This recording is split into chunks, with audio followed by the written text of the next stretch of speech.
What the hell? Honey, you look constipated. Honey, what the hell is this? What the hell? If you gonna fake trying to look bad, at least trying to fake, what the hell? Honey, who let you get on stage? Where's your mama at? Where is your mama? Someone come get this man. What? Shave your head. Please. What the? I'm stopped. No.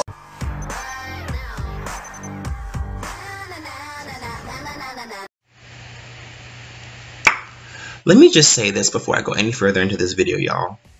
Nobody, and I mean nobody, hates EXP because they're not Asian. I highly doubt that anyone out there actually dislikes/hates EXP because they're not Asian. If there are, the door is that way. I will pick up my computer and check it out the door because really, why do you exist? Why are you even here, all right? There's too many non-Asians in this genre already for you guys to be thinking that way. I'm seriously just annoyed. It's because people will list off all the reasons to not like EXP except the most obvious one, all right? Let me just tell you, story time. So I go to Virginia Commonwealth University. You know, I go to Virginia Commonwealth University, and there are two orgs that I'm mainly active in. There's 4NE1, which I'm the president of. 4NE1 is the K-pop org on VCU. And then there's KSA. KSA is the Korean Student Association, for which I'm the public relations chair. The most aggravating thing, and it's so common, it happens every single year, and I don't know why it hasn't changed at this point because we've disproven this rumor so many times.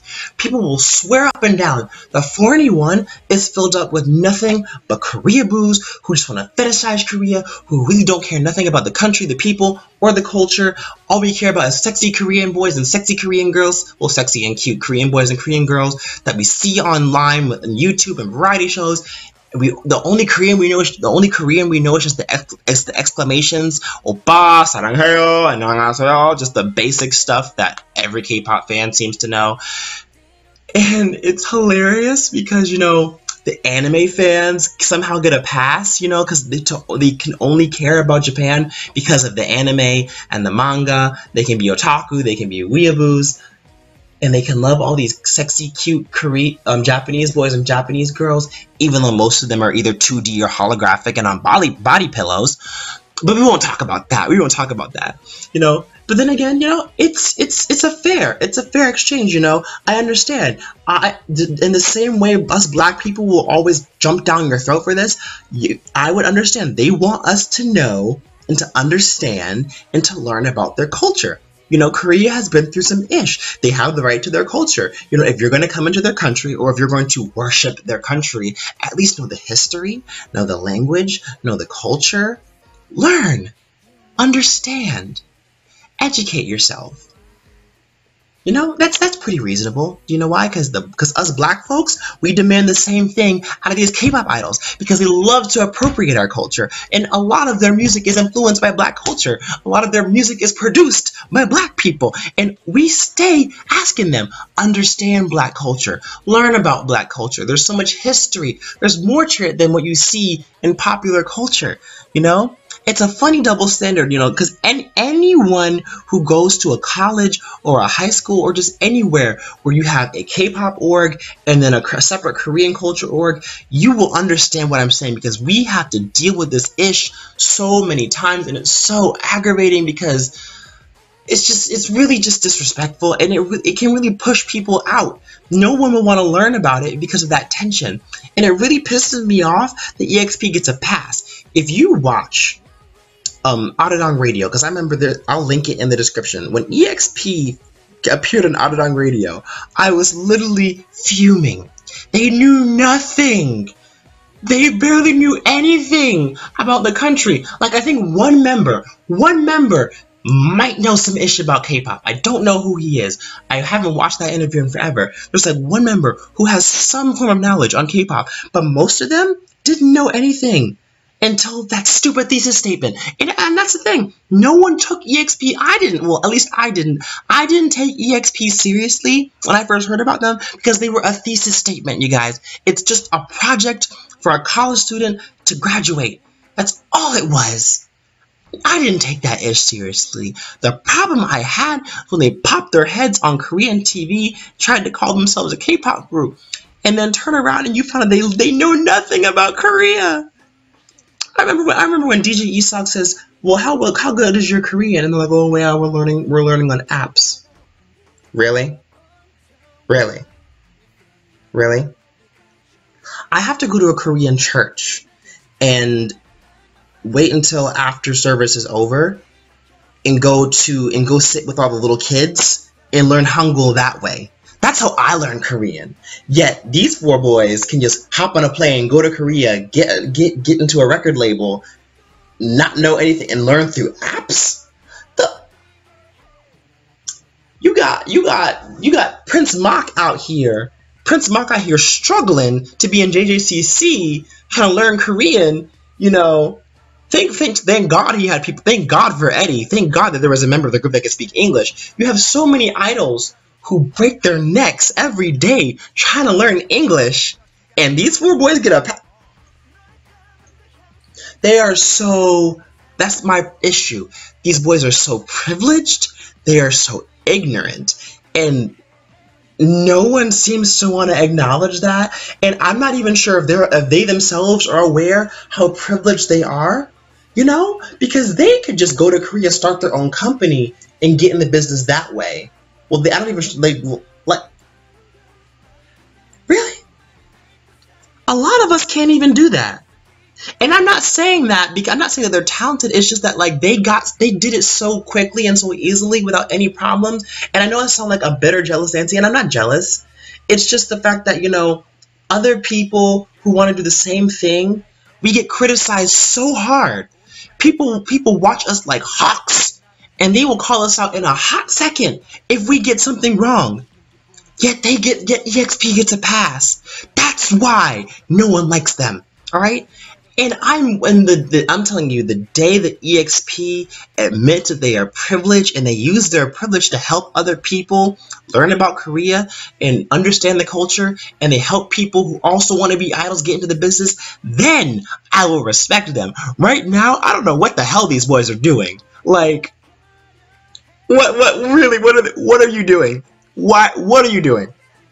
I don't understand. Why do you have fans? Then again, you're a boy group. Boy groups have it easier than girl groups because they're boys. People, that's a whole nother video for a whole nother time. It's just that anytime you see a boy band full of attractive dudes, they are gonna get instant success. All right, that's just how, unfortunately, that's how people are these days, and it's really sad, you know. And this is just like, I know this is gonna. I sound really angry right now, but it just pisses me off. Because people like me, I run a student org, and I have to break my neck just to get Korean people to even take us somewhat seriously, even though we are so dead serious about learning. But all they see is you're a fan of K-pop, therefore you're a Korea boo.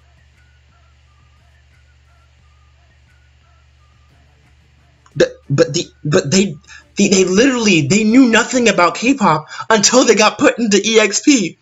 If you watch the radio interview, like these boys didn't know anything about K-pop until they got put in EXP. Yeah, why do I have to? And that's what's funny. That's the funniest part. A majority of these boys knew nothing about K-pop until they got put in EXP, and it's so frustrating and it's so sad, you know. And you know, they're there now. They're probably not going to go anywhere anytime soon. I don't know how they're still active. Maybe if they last, they last. If they don't, hallelujah.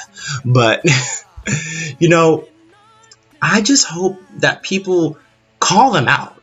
Now, I'm not saying call them out, bash them, but, you know, remind them every step of the way. Hey, you're really privileged right now. The least you could do is use your privilege to help educate and inspire, you know, and be aware of your privilege, because right now y'all just look like tourists.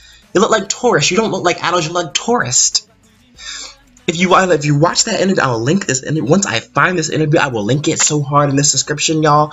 They sound like tourists. And this thing, they're not untalented. These boys are really talented. They can sing their little asses off. They can sing. I will give that. They can sing. They can dance. They need to fire their stylist, because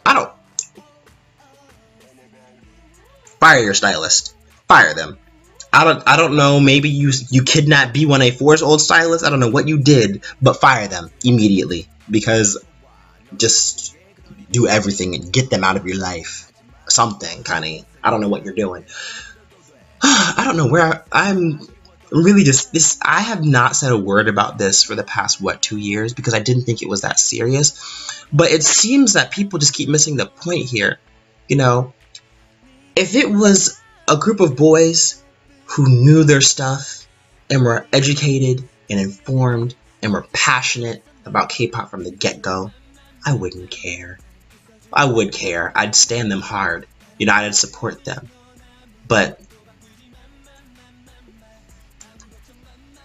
so they get to be on Show Champion. Meanwhile, Alex is still standing in the corner trying to fight to get screen time in Rania. Explain.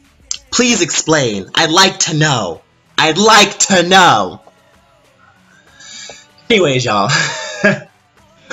I'm C.H.D from AK3R. I really hope you guys take this time, just, you know, wherever, if you're a young K-pop fan and you go to college, or there's a Korean student organization in your high school, or K-pop work, or just in general, if you want to join an organization that is based in Korean culture or Korean pop culture, educate yourself. If you want to be a K-pop idol, educate yourself, you know, learn about all the ups and downs, and not just K-pop, or not just Korea, but any culture, you know. Imitation is the best form of flattery, but it's not flattering if you go in it and you don't know what you're doing, and you don't know what you're wearing, and you don't know what you're talking about, you know. Just like how black people hate it when K-pop idols say the N-word and don't know what it means. It's the same way if you start saying Korean stuff and you don't know what you're saying. You know? So please, you guys, educate yourselves. Anyways, I'm C.H.D from AK3R. Subscribe if you want to see more videos. Follow me on social media. Links are in the description. Shout out to my co-hosts featured on this channel, past, present, and future. Goodbye.